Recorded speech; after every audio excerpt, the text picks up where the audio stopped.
서울 한복판, 한강공원. 따스한 봄바람이 옷자락을 스치고 강물은 잔잔하게 빛을 머금고 있었다.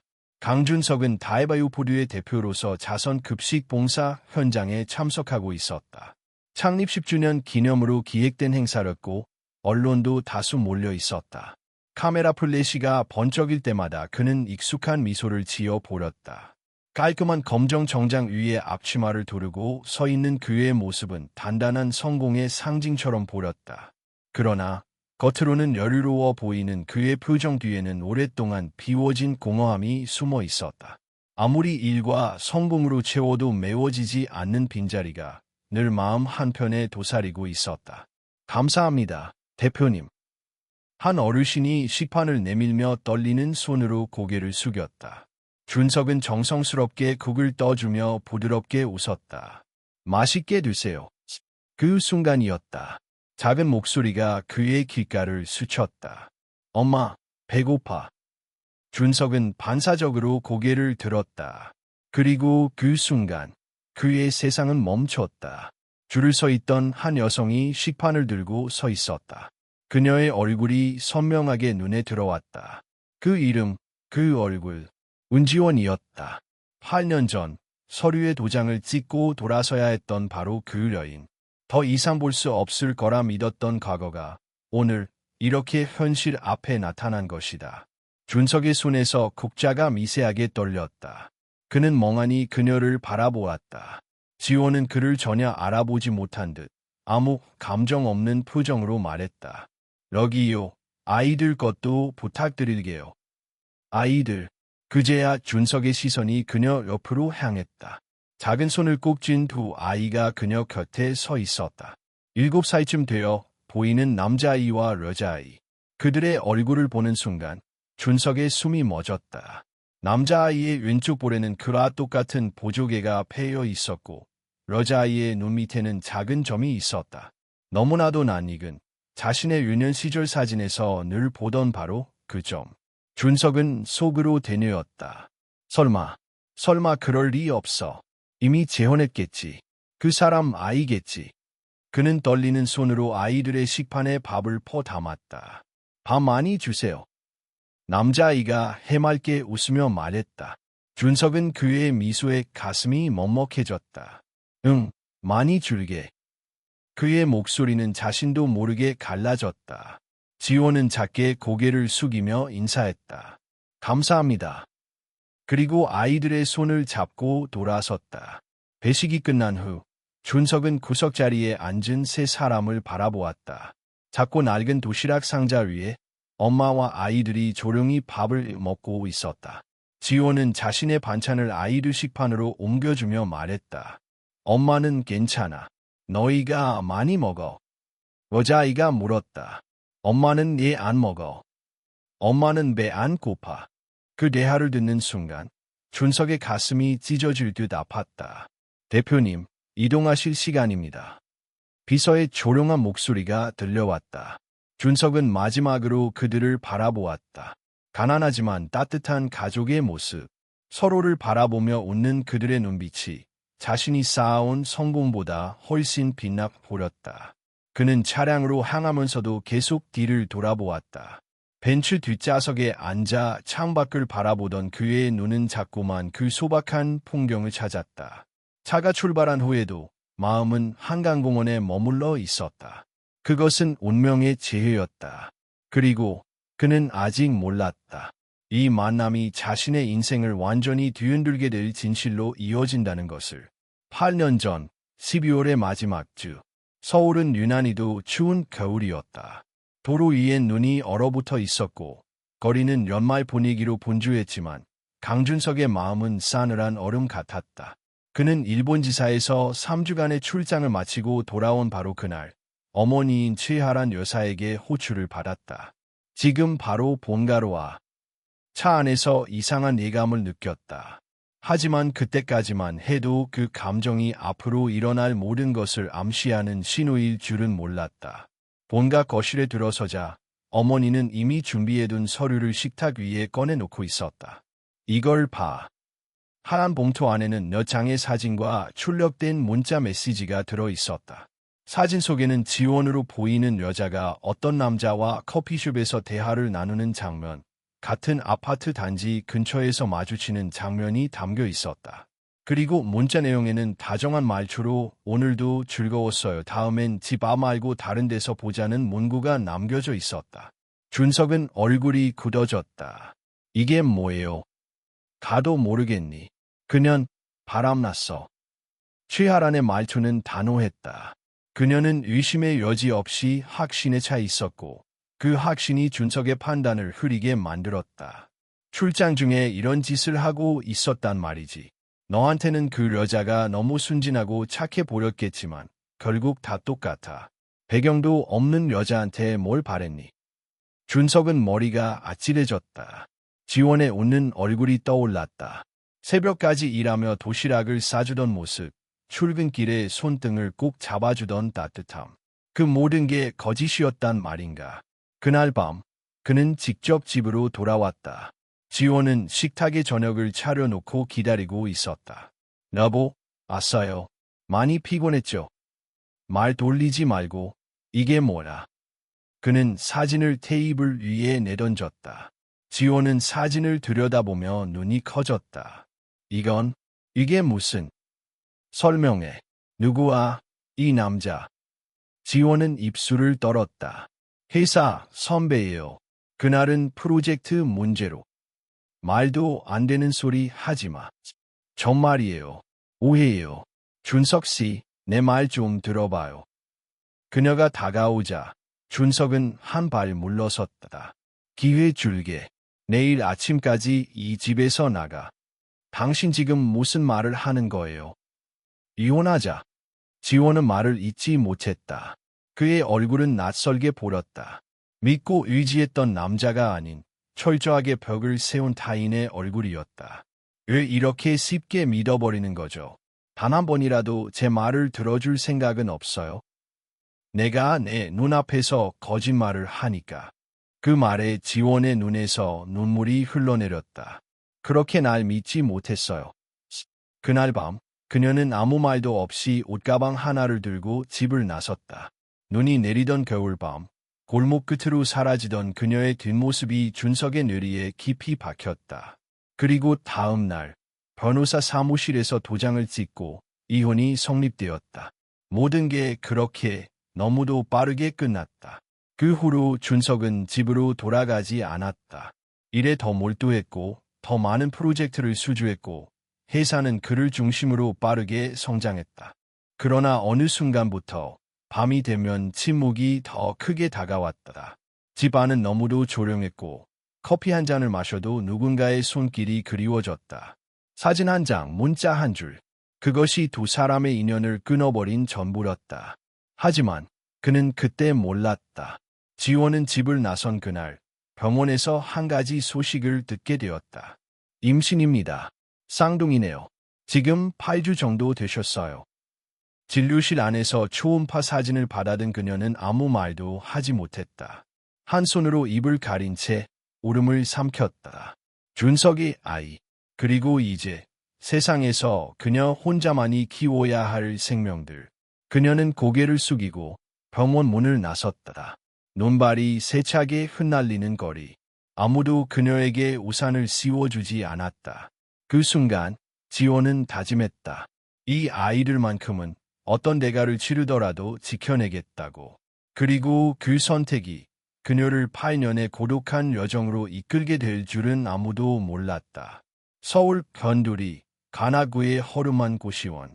은지원은 겨우 한 칸짜리 방에 몸을 눕혔다. 창문 틈으로 찬바람이 새어 들어왔고 방 안에는 전기장판 하나 외엔 따뜻함이라고는 없었다. 배는 아직 불러오지 않았지만 속은 메스꺼움과 불안으로 가득했다.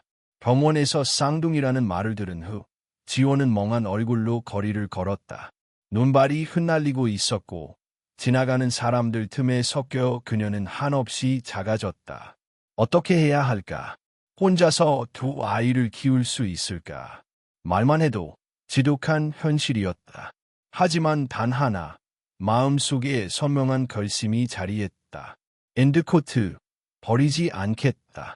그 어떤 고통이 와도 지켜내겠다. 엔드코트. 그날 밤 지호는 한 장의 편지를 썼다. 받는 사람은 강준석. 엔드코트. 준석 씨, 당신은 지금 나를 증오하겠지요. 하지만 꼭 전하고 싶은 말이 있어요. 나는 당신을 배신하지 않았어요. 정말이에요. 그리고 지금 나에게는 당신의 아이가 있어요. 두 생명. 이 말은 전하지 않으려 했어요. 하지만 아이들이 태어나기 전에 당신이 진실을 알았으면 해서 마지막 용기를 내어 이 편지를 씁니다. 만약 이 아이들을 만나고 싶다면 나는 어떤 말도 하지 않겠어요. 하지만 그게 아니라면 부디 이 진실이 당신에게 짐이 되지 않길 바라요. 잘 지내요. 그리고 행복하길. 엔드코트. 편지를 봉투에 넣고 주소를 적었다. 그러나 다음 날 우체통에 넣기 직전 지호는 누군가에게 불쑥 다가와 봉투를 낚아채는 손길을 느꼈다. 이 편지 안 보내는 게 좋겠어. 취하란 러살었다. 그녀는 어떻게 알고 찾아온 건지 알 수 없었다. 하지만 그녀는 차가운 눈빛으로 지원을 노려보며 말했다. 준석이는 이제 내 얼굴도 보기 싫어해. 애까지 생겼다고 하면 내가 잡으려고 일부러 만든 거라며 더 혐오할 거야. 넌 그 아이들의 미래까지 망칠 거라. 지호는 봉투를 다시 잡으려 했지만 최 여사는 그것을 찢어버렸다.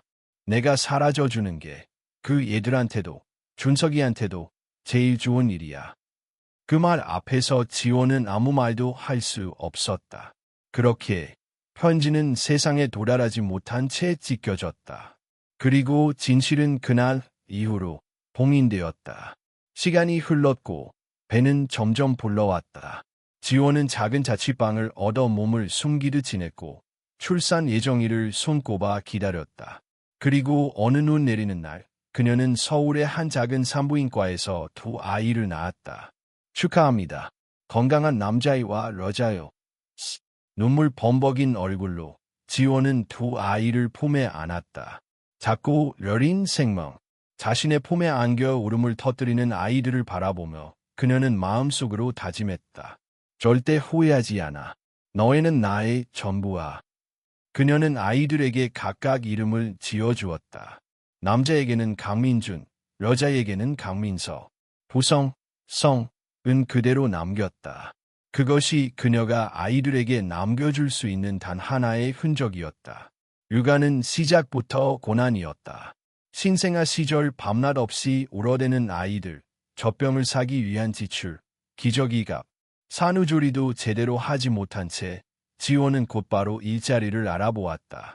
처음엔 편의점 야간 아르바이트, 그 다음엔 식당에서 설거지, 청소, 심부름, 낮에는 아이들을 봐줄 수 있는 동네 아주머니에게 부탁하고 밤에는 홀로 나가 돈을 벌었다. 몸이 점점 악해졌고 한겨울 밤찬 바람 속을 걷다 쓰러진 적도 있었다. 하지만 아이들을 바라보면 다시 일어날 수 있었다. 민준이의 첫걸음마, 민서의 첫말, 그 작은 순간들이 그녀의 심장을 뛰게 했다. 어느 날 민준이 유치원에서 돌아와 그림을 내밀었다. 엔드코트, 우리 가족이야. 엔드코트. 지호는 환한 미소로 그림을 바라보았다. 하지만 그 그림 속에는 자신과 민준, 민서만이 그려져 있었다. 아빠의 자리는 텅 비어 있었다. 민준아, 이건 누구야? 그냥. 아빠는 없어. 엄마가 아빠도 해주잖아. 순수한 목소리 속에 담긴 외로움이 그녀의 가슴을 찔렀다. 그날 밤 그녀는 혼자 거실에 앉아 사진첩을 열었다. 결혼식 사진, 함께 웃던 시절의 흔적들, 그리고 마지막 페이지, 빈자리에 넣지 못한 한 장의 초음파 사진. 지호는 조용히 속삭였다. 준석 씨, 우리 아이들 정말 잘 자라고 있어요. 그녀는 눈물을 삼키며 사진을 닫았다. 아직도 그를 원망하고 있었을까? 아니었다. 그녀가 바라는 것은 단 하나. 아이들이 상처받지 않는 것. 그 어떤 감정도 그 진심 하나보다 앞설 수는 없었다. 다이바이오푸드 본사, 서울 강남. 강준석은 29의 나이에 부사장이 되었고 30세 대표이사 자리에 올랐다. 경영 전략의 선구자, MZ세대의 롤모델, 대한민국에서 가장 영향력 있는 30대 리스트 상위권. 언론은 그를 영웅처럼 묘사했고 업계는 그를 혁신가라 불렀다. 기자들은 묻곤 했다. 이토록 빠른 성공의 원동력은 무엇입니까? 그는 매번 같은 대답을 했다. 좋은 팀과 명확한 목표 덕분입니다. 그러나 아무도 묻지 않았다. 그 화려한 자리에서 그는 행복한지, 외롭지는 않은지, 회사가 성장할수록 그의 주변은 더 조용해졌다. 모든 인간관계가 이해관계에 의해서 돌아가고 있다는 사실은 점점 더 분명해졌다. 초대받는 행사, 고급 레스토랑, VIP 라운지, 그 어디에도 진심 어린 눈빛은 없었다.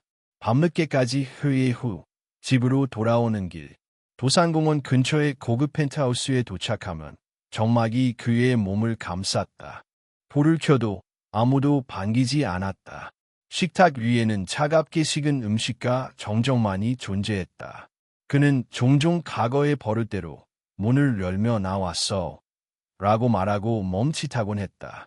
이젠 아무도 어서 와로 라고 대답해주지 않는다는 걸 알면서도 결혼 반지는 이미 벗은 지 오래였지만 그는 아직도 서랍 속에 그것을 보관하고 있었다. 그 옆에는 결혼 당시 찍은 폴라로이드 사진 한 장이 함께 있었다. 사진 속에 윤지원은 웃고 있었다. 하얀 웨딩드레스 위로 흘러내리는 긴 머리카락, 눈웃음에 담긴 순수한 믿음. 그 웃음을 떠올릴 때마다 준석은 이상하게도 가슴이 저려왔다. 그녀가 자신에게 했던 마지막 말. 정말 날 그렇게도 못 믿었어요. 그때는 의심과 분노가 앞섰다. 하지만 시간이 흐를수록 그 말의 무게가 더 깊이 다가왔다. 그녀는 거짓을 말하는 사람이 아니었다. 적어도 자신이 알고 있던 지원은 그랬다. 그러나 이미 돌이킬 수 없었다. 그녀는 사라졌고 소식은 끊겼다. 처음 너는 일부러 찾지 않았다. 자존심 때문이었고 어머니의 강경한 태도도 영향을 줬다. 그 여자는 내 발목을 잡는 존재였어. 지금 내가 이룬 것도 다 그녀가 없었기에 가능한 일이야. 최하란 여사의 말은 틀리지 않았다. 준석은 그녀 없는 삶에서도 많은 것을 얻었다. 명예, 부, 자리, 그리고 사람들의 존경. 그러나 아무리 많은 것을 가져도 매년 돌아오는 생일에는 단 한 사람의 목소리가 그리워졌다. 생일 축하해요. 오늘은 제가 만든 미역국이에요. 그가 서랍을 여러 꺼내보는 낡은 쪽지에는 지원의 손글씨가 담겨 있었다. 한 번도 버리지 못한 메모. 어떤 밤에는 혼자 술을 마시다 문득 창밖을 보며 생각했다. 지금 어디서 어떻게 살고 있을까? 혹시 결혼은 했을까? 아이를 낳았을까? 그런 생각을 할 때면 마음 한 구석이 아릿해졌다. 그녀가 잘 지내기를 바라면서도 동시에 누군가의 곁에 있지는 않기를 바라는 모순된 감정. 어느 날 밤, 그는 우연히 지원이 운영하는 블로그를 찾았다. 익명으로 운영되고 있었지만 문장 사이사이에 느껴지는 분위기, 사진에 담긴 감성. 분명 그녀였다. 혼자서도 충분히 살아갈 수 있다는 걸 오늘도 아이들이 보여줍니다. 작지만 행복한 하루. 내가 가진 가장 큰 축복은 아이들이다. 아이들. 그는 스스로를 믿을 수 없었다. 손가락이 떨리는 것을 참으며 사진을 클릭했다. 자그마한 손을 잡은 두 아이. 여자아이는 머리에 작은 리본을 달고 있었고 남자아이는 티셔츠에 유치원 명찰을 달고 있었다. 사진 속 아이들의 얼굴을 보는 순간 가슴이 쿵 내려앉았다. 남자아이의 눈매, 자신과 똑같았다. 여자아이의 입꼬리, 지원의 미소와 겹쳤다. 그는 다시 블로그를 훑어보았다. 아버지라는 언급은 어디에도 없었다. 모든 글 속에는 엄마와 아이들만 존재했다. 그는 노트북을 덮고 의자에 깊숙이 몸을 기댔다. 혹시 내가 몰랐던 진실이 있었던 건 아닐까? 그 의심이 점점 확신으로 바뀌는 데는 그리 오랜 시간이 걸리지 않았다. 다음 날 그는 비서를 불러 조용히 말했다. 조사 좀 해줘. 조용하게. 어떤 여자와 그녀의 아이들에 대해. 비서는 고개를 끄덕였고 그날 이후 준석은 처음으로 진심으로 무엇인가를 알고 싶었다. 단지 과거의 사랑 때문이 아니라 그 사랑이 현재까지 이어졌을 가능성 때문이었다. 밤이 깊었다. 도시의 불빛은 여전했지만 그의 마음에는 낯선 설렘과 두려움이 함께 있었다. 어쩌면 내가 외면해 온 시간 속에 진짜 내 삶이 숨어 있었는지도 모르겠다는 생각이 들었다. 강준석은 오랜만에 긴장감을 느꼈다. 비서가 전화보고서 파일을 들고 그는 사무실 창가에 서 있었다. 윤지원 씨는 현재 관악구 청림동에 거주 중입니다. 다세대 주택 반지하 8평 원룸. 정규직이 아닌 파트타이머로 일하고 있으며 근처 마트에서 계산원으로 일하는 것으로 보입니다. 비서가 조심스럽게 말을 이었다. 아이들은 초등학교 1학년입니다. 남자아이는 강민준, 여자아이는 강민서. 서류상 아버지는 공란입니다. 준석은 천천히 파일을 넘겼다. 초등학교 입학 서류 복사본, 주민등록 등본, 근무지 정보, 모든 것이 진실을 증명하고 있었다. 그녀는 혼자서 아이 둘을 키우고 있었다. 그리고 그 아이들은 분명히 자신의 아이들이었다. 그날 밤 그는 차를 몰아 조심스럽게 청림동 근처로 향했다. 서울의 화려한 불빛에서 조금만 벗어나면 세상은 이렇게도 다를 수 있다는 걸 오랜만에 실감했다. 낡은 골목, 오래된 간판, 콘크리트 벽에 벗겨진 페인트, 그리고 그 안에서 아이 손을 잡고 나오는 지원의 모습을 보았다. 그녀는 여전히 단정했다. 싸구려 옷이었지만 깔끔하게 정리된 머리, 아이들의 목도리를 하나하나 메어주는 손길. 민주는 뭔가 신이 나 있었고 민서는 피곤한 얼굴로 하품을 하고 있었다. 엄마, 오늘 급식 맛없었어. 그래, 그럼 엄마가 저녁엔 된장찌개 끓여줄까? 고기 넣어줘. 아이들의 웃음소리에 멀찍이 서 있던 준석은 눈을 감았다. 가슴속 깊은 곳에서 끓어오르는 후회와 죄책감이 목을 졸였다. 그는 아무 말도 할 수 없었다. 그저 멀리서 바라보는 것밖에. 며칠 뒤 그는 다시 청림동을 찾았다. 이번엔 야간이었다. 마트에서 계산을 하며 서 있는 지원의 모습. 고단한 하루가 얼굴에 묻어 있었고 손은 갈라져 있었다. 어떤 손님은 카드 결제가 늦다고 짜증을 냈고 어떤 이는 물건을 던지듯 건넸다. 지원은 한결같이 고개를 숙이며 감사합니다. 라고 말했다. 그는 차 안에서 주먹을 꽉 쥐었다. 이 모든 삶의 무게를 그녀는 혼자서 견디고 있었다. 며칠 뒤 준석은 회사의 사회공헌팀을 호출했다. 청림동 지역 아동 가정을 위한 후원 프로그램을 만들어주세요. 의료비, 학습비, 식비 전반에 걸쳐 지원할 수 있게. 단, 수혜자는 절대 누가 후원자인지 몰라야 합니다. 담당자가 묻자 그는 단호하게 말했다. 내 이름은 일절 드러나지 않게 하세요. 그날부터 청림동의 한 다세대 주택에는 조용한 변화가 생겼다. 어느 날 유치원에서 편지가 도착했다. 강민준, 강민서 어린이 가정이 다해재단의 아동행복기금 수혜 대상으로 선정되었습니다. 매월 건강검진 및 교육비가 지원됩니다. 지원은 편지를 읽고 한참 동안 아무 말도 하지 못했다. 눈물이 뺨을 타고 흘렀다. 그녀는 하늘을 올려다보며 조용히 속삭였다. 감사합니다. 정말 감사합니다. 그날 밤 준석은 차 안에서 두 아이가 잠든 모습을 지켜보았다. 작은 창문 너머 세 식구가 둘러앉은 식탁에서 웃는 모습. 소박하지만 따뜻한 저녁. 그는 조용히 눈을 감았다. 그 순간 벨소리가 울렸다. 비서웠다. 회장님, 전달해드릴 것이 있습니다. 비서는 조심스럽게 작은 상자를 내밀었다. 며칠 전 윤지원 씨의 모친께서 돌아가셨습니다. 준석은 손을 멈췄다. 장례는 어떻게 됐지? 작은 병원 장례식장에서 조용히 진행됐습니다. 가족은 딸 한 명뿐이었습니다. 그는 잠시 말을 잃었다. 내가 도울 수 있는 게 있나? 장례비 전액을 다해복지재단 명의로 기부하는 방식으로 정리할 수 있습니다. 그렇게 해. 그리고 이틀 뒤 지원은 모친의 사진 앞에서 조용히 절을 올렸다. 흑백 사진 속에 어머니는 평온한 미소를 짓고 있었다. 그날 조문객은 거의 없었다. 그러나 조용히 아무 말 없이 헌화한 남자가 있었다. 정장 차림에 검은 마스크를 쓴 채 누구보다도 깊이 고개를 숙인 사람.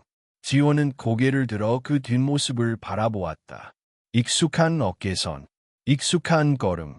그러나 그는 아무 말 없이 떠났다. 그의 존재는 그림자처럼, 바람처럼 스쳐갔고 그녀는 끝내 따라가지 않았다. 그날 밤 준석은 운전대를 잡고 한참 동안 가만히 앉아 있었다. 돌아갈 수도 다가갈 수도 없는 거리.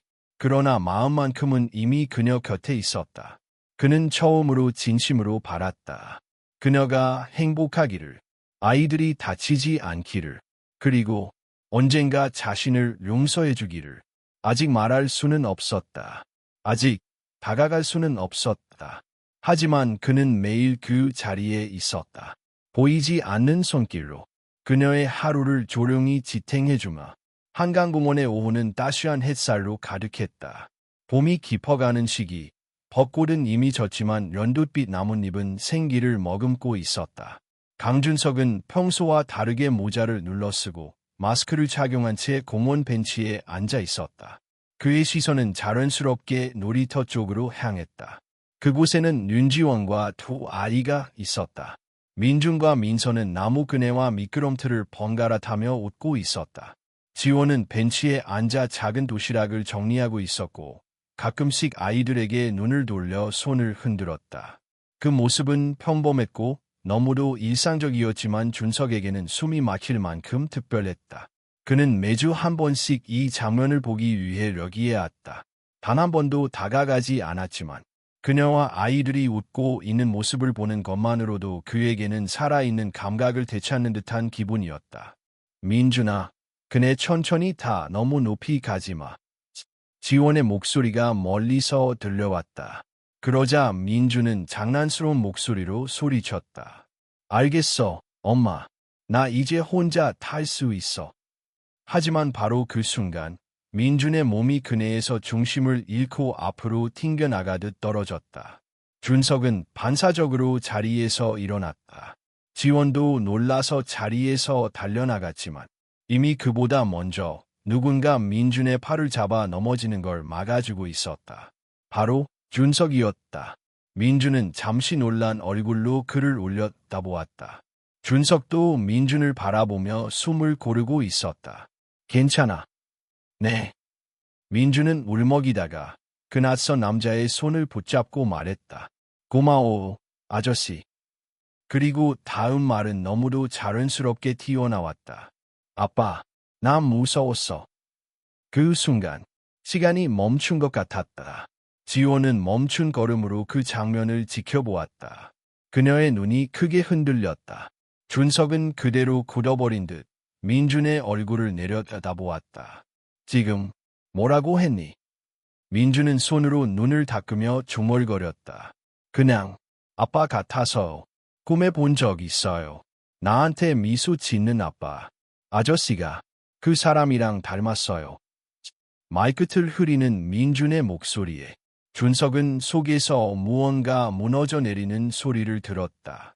자신은 이 아이가 태어난 줄도 모르고 아이의 첫 걸음마, 첫 말, 첫 생일에 없었다.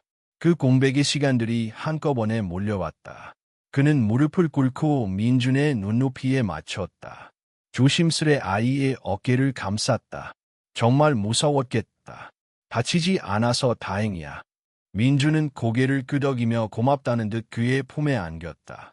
그 순간 준석의 눈에서 참아왔던 감정이 흐르기 시작했다.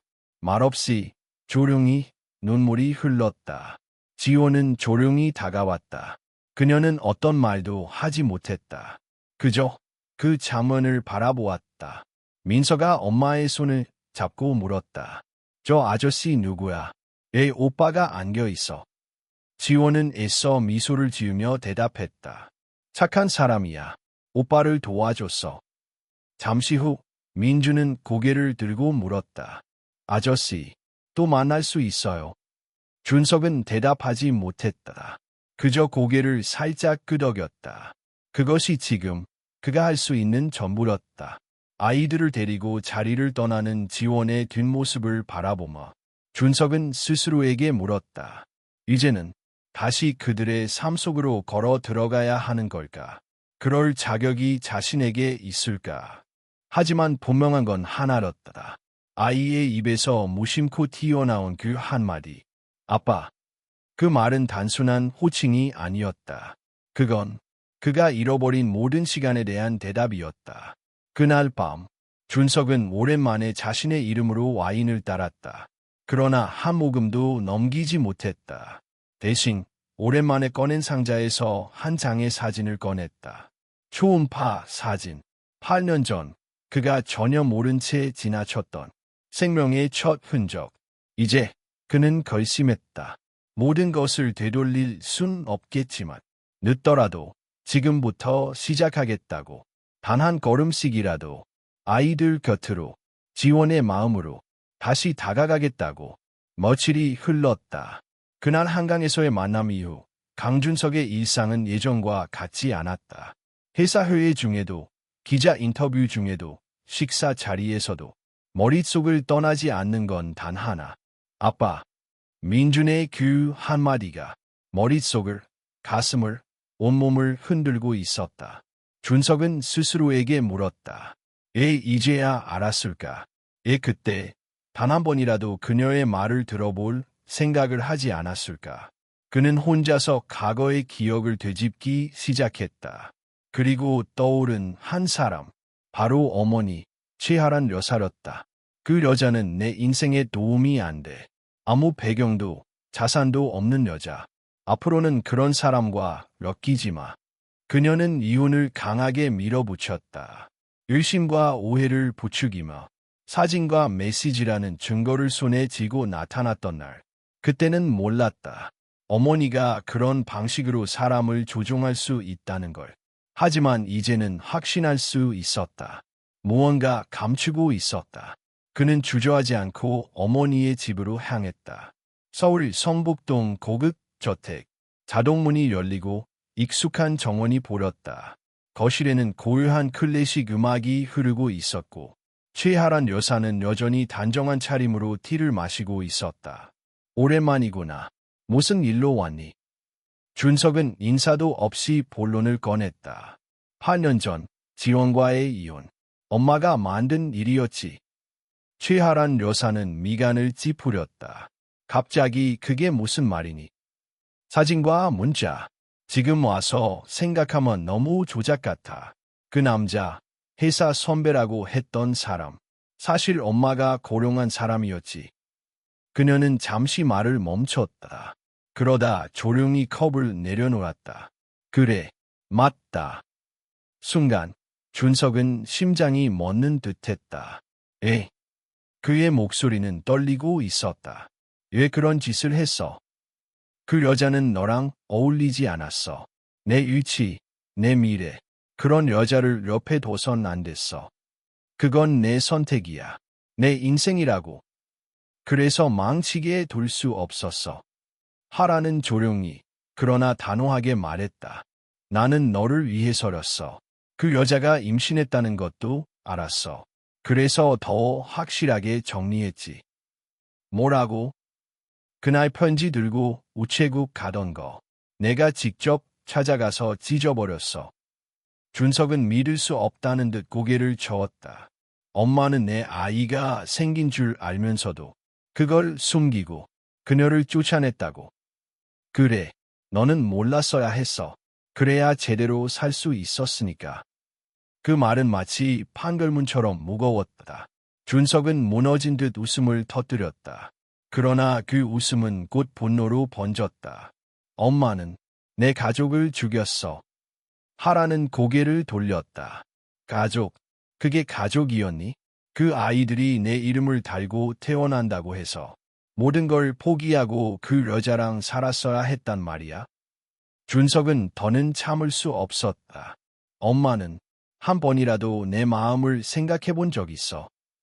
침묵이 흘렀다. 거실의 시계 초침 소리가 유독 크게 들렸다. 잠시 후 준석은 조용히 말했다. 이제 그만두자. 엄마와의 관계. 지금 이 순간부터 나는 엄마의 아들이 아니라 그 아이들의 아버지로 살 거야. 하란의 얼굴이 굳어졌다.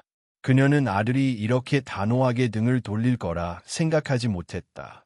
너, 그 여자랑 다시 엮일 생각이니? 엮이고 싶지 않아도 이미 엮여 있어. 내 아이들이니까. 그는 마지막으로 한번 어머니를 바라봤다. 엄마는 이긴 줄 알았겠지. 하지만 사랑은 그렇게 쉽게 죽지 않아. 그는 말없이 집을 나섰다. 문이 닫히고 저택은 다시 고요해졌다. 그러나 그날의 대화는 두 사람 사이에 영원한 그녀를 만들어냈다. 그날 밤 준석은 차 안에서 긴 시간을 보냈다. 하늘에는 별 하나 없었고 도시는 잠들어 있었다. 하지만 그의 마음은 깨어 있었다. 뜨겁게, 명확하게. 그는 핸드폰을 꺼내 지원의 번호를 눌렀다. 한참을 망설이다가 메시지를 보냈다. 지원아, 우리 이야기할 수 있을까? 이제야 모든 걸 알게 됐어. 그는 보낸 메시지를 한참 바라보다 휴대폰을 내려놓았다. 그 순간 멀리서 아이들이 웃는 소리가 한청처럼 들려왔다. 그리고 그의 눈에선 또다시 뜨거운 눈물이 흘렀다. 늦은 밤 관악구의 작은 병원 응급실. 은지원은 민서의 손을 꼭 쥐고 있었다. 조금만 참자, 민서야. 다 왔어. 민서의 얼굴은 창백했고 입술은 파랗게 질려 있었다. 저녁부터 열이 나더니 갑자기 경련까지 보인 아이는 지원의 품 안에서 의식을 잃은 듯 축 늘어져 있었다. 간호사가 급하게 달려왔고 아이는 곧바로 응급처치실로 옮겨졌다. 지원은 망설임 없이 따라 들어가려 했지만 의료진이 그녀를 막았다. 보호자님, 잠시만 밖에서 기다려주세요. 문이 닫혔다. 그 순간 그녀의 무릎이 풀려 바닥에 주저앉았다. 머릿속이 하얘졌고 심장은 조려들 듯 아팠다. 민주는 구석에서 겁에 질린 얼굴로 어머니를 바라보고 있었다. 지원은 애써 정신을 차리고 아들을 품에 안았다. 괜찮아. 민서는 강하니까 아무 일도 없을 거라. 그러나 그 말은 자신을 향한 위로이기도 했다. 시간이 흘러도 아무도 나오지 않았다. 긴 복도, 희미한 형광등 아래 지원은 그 누구보다 외로웠다. 그리고 그 순간 손에 쥔 휴대폰을 천천히 들어 올렸다.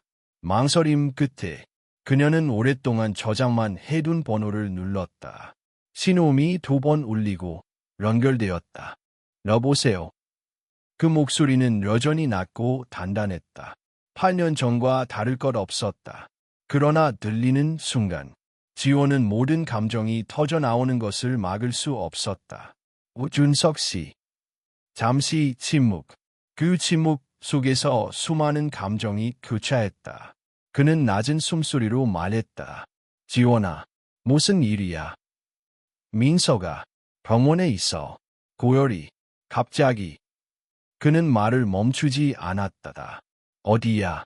지금 당장 갈게.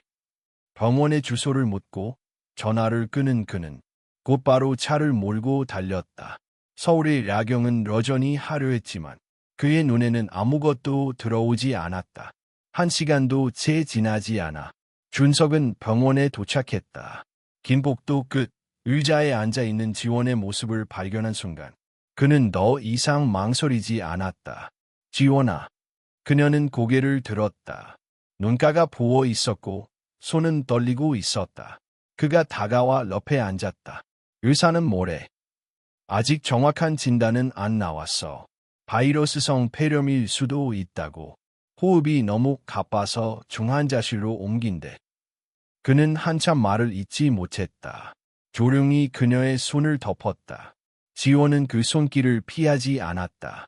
긴 시간 동안 서로를 원망하고 잊은 척하고 밀어냈지만 지금 이 순간 그 어떤 이유도 중요하지 않았다. 잠시 후 의사가 나왔다. 보호자 분들 되시죠? 둘은 동시에 자리에서 일어났다. 현재로선 바이러스성 폐렴이 유력합니다. 고열이 장시간 지속돼 폐에 염증이 번졌고 산소 포화도가 낮아 중환자실에서 관찰해야 합니다. 위험한가요? 지원의 목소리가 떨렸다. 48시간이 고비입니다. 회복 반응이 나타나지 않으면 추가 조치가 필요합니다. 그 말에 지원은 주저앉을 뻔했다. 준석이 그녀를 붙잡았다. 괜찮아. 민서는 강하잖아. 그 말에 그녀는 고개를 돌렸다. 당신은 아무것도 몰라.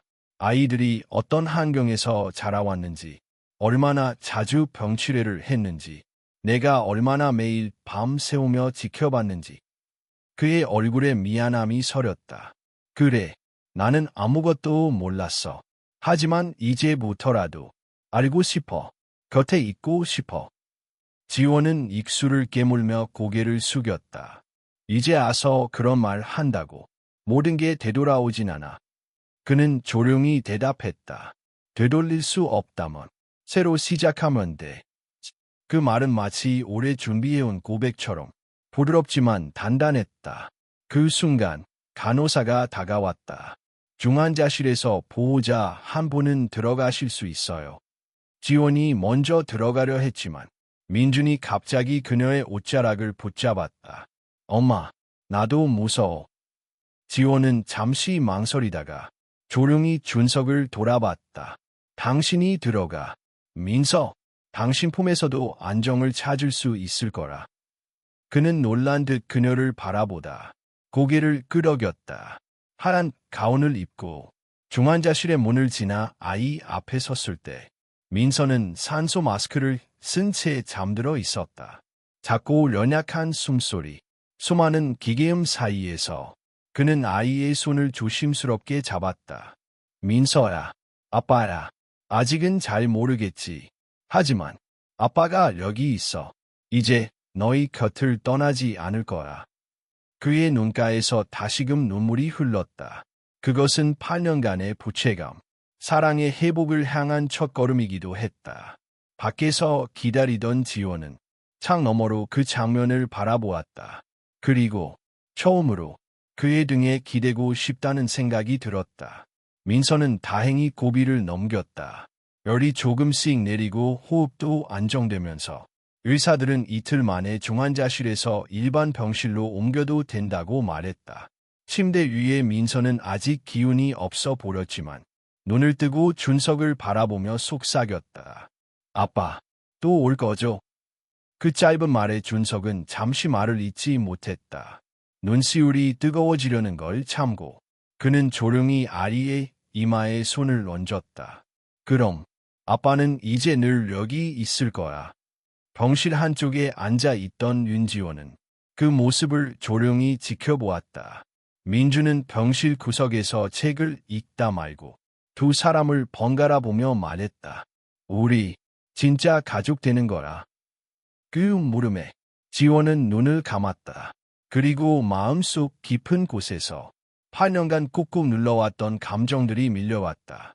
가족, 그토록 그리웠던 단어. 그러나 동시에 너무도 무서웠던 단어. 준석이 나간 후 그녀는 모든 걸 스스로 감당했다.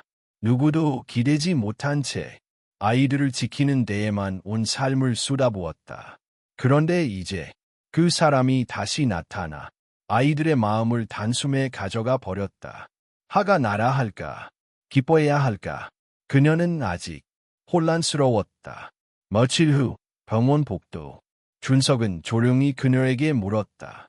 지원아, 우리 아이들과 함께 살면 안 될까? 그녀는 그의 얼굴을 정면으로 바라봤다. 준석 씨, 난 아직도 당신이 날 믿지 않았던 그 순간을 기억해요. 내가 어떤 설명을 해도 당신은 듣지 않았어요. 준석은 조용히 고개를 끄덕였다. 그래, 그건 나의 가장 큰 죄야. 하지만 이제는 다시 기회를 줄 수 없을까? 지원은 눈을 피하며 말했다. 아이들에게는 필요할지 몰라요. 하지만 나에겐 아직 그만큼의 용서가 쉽지 않아요. 침묵이 흘렀다. 그 순간 병실 문이 열리고 아이들이 두 사람을 불렀다. 엄마, 아빠, 같이 그림 그려. 그 소리에 두 사람은 동시에 고개를 들었다. 작은 아이들의 목소리, 그 안에 담긴 순수함, 그 앞에서는 어떤 과거도 잠시 멈추는 듯했다. 며칠 후 병원에서 퇴원한 네 사람은 같은 방향으로 걸었다.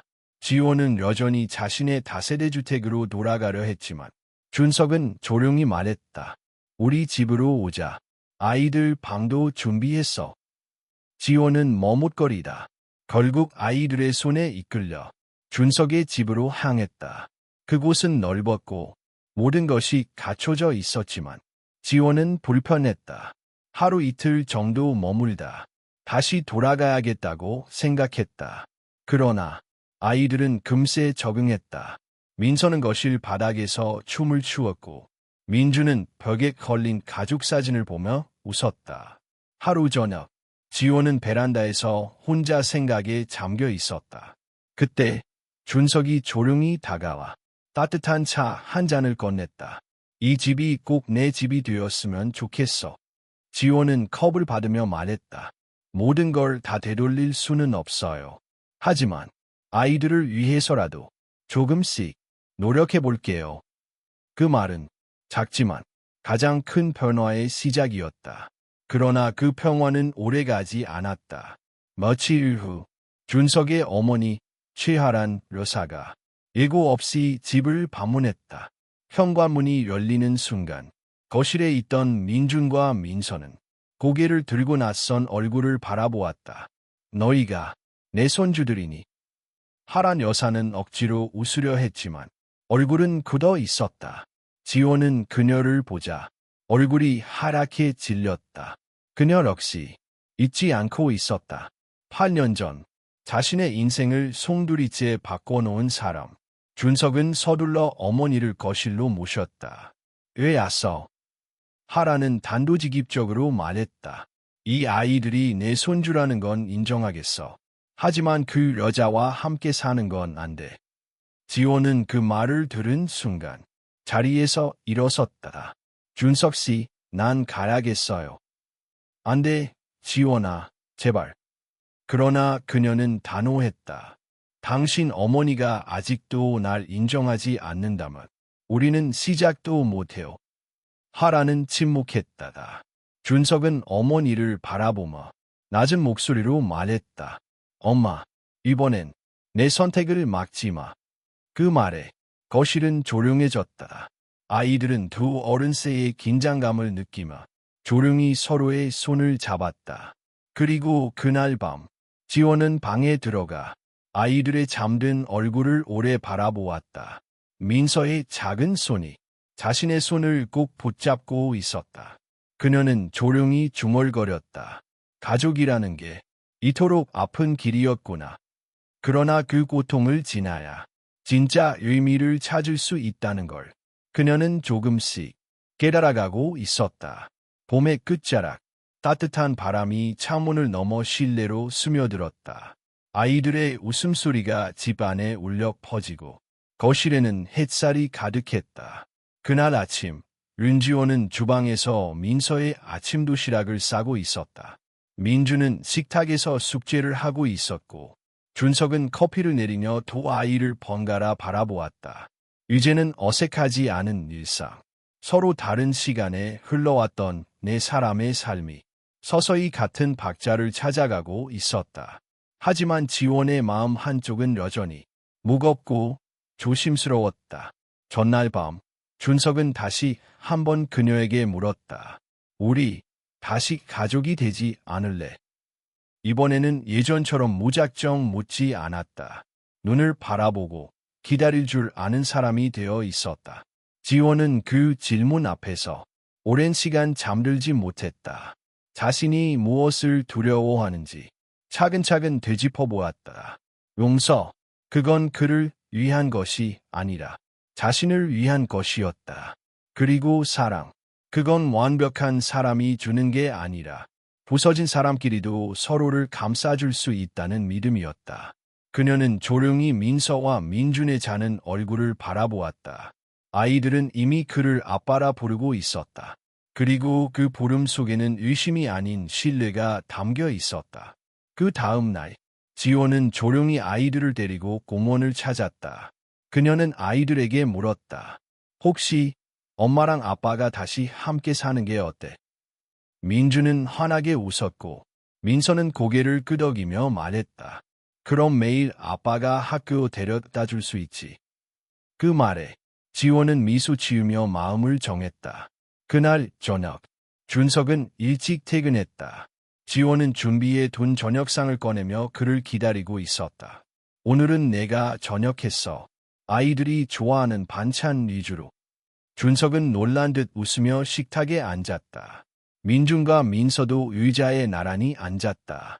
밥을 먹는 동안 지원은 조용히 입을 열었다. 준석 씨. 그는 젓가락을 멈추고 그녀를 바라보았다. 우리 다시 시작해요. 서로를 이해하는 연습부터. 사랑이라는 선택을 이번엔 함께 해보자고. 그 말에 준석은 아무 말도 하지 못했다. 그저 조용히 고개를 끄덕이며 그녀의 손을 잡았다. 그 순간 민준이 말했다. 그럼 우리 진짜 가족 되는 거야. 지원과 준석은 동시에 웃으며 그래, 진짜 가족이야 라고 말했다. 며칠 후 네 사람은 조용히 작은 여행을 떠났다. 바다를 보기 위해 찾은 강릉. 하얀 모래 위를 맨발로 뛰노는 아이들. 서로의 손을 잡고 천천히 걸어가는 두 사람. 그날 저녁 일몰을 바라보며 준석은 지원에게 조용히 말했다. 지원아, 내가 했던 실수 다 잊어달라고는 못하겠어. 하지만 매일 당신과 아이들을 위해 조금씩 더 나은 사람이 되게. 지원은 고개를 돌려 그를 바라보았다. 우린 완벽하지 않아도 돼. 중요한 건 포기하지 않는 거야. 그 말은 두 사람 사이에 오래도록 울리는 약속이었다. 시간은 흘렀고 그들은 다시 가족이라는 이름으로 하루하루를 살아갔다. 싸우기도 하고 웃기도 하고 아이들과 함께 울기도 하며 그러나 이제는 누구도 혼자가 아니었다. 집 현관 앞에는 새로 달린 4개의 이름표가 있었다.